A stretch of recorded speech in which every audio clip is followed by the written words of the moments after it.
Kamu nggak apa-apa lucu. Lucu anjir. Rekaman video amatir seekor buaya yang berkeliaran di halaman sekolah SMP Angkasa, Kecamatan Mandai, Kabupaten Maros, viral di media sosial. Kemunculan reptil ini pun menjadi tontonan para siswa. Menghindari kejadian yang tidak diinginkan, para guru melarang para siswa untuk mendekat.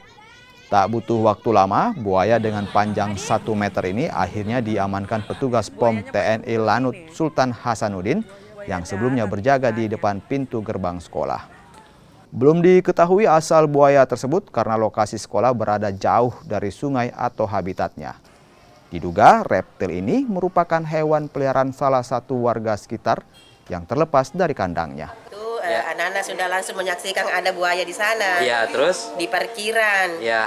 Akhirnya itu buaya bergeser sampai ke sana. Kebetulan ada memang setiap hari itu propos tugas di depan, Ya. di pintu masuk masing-masing pintu SD SMP.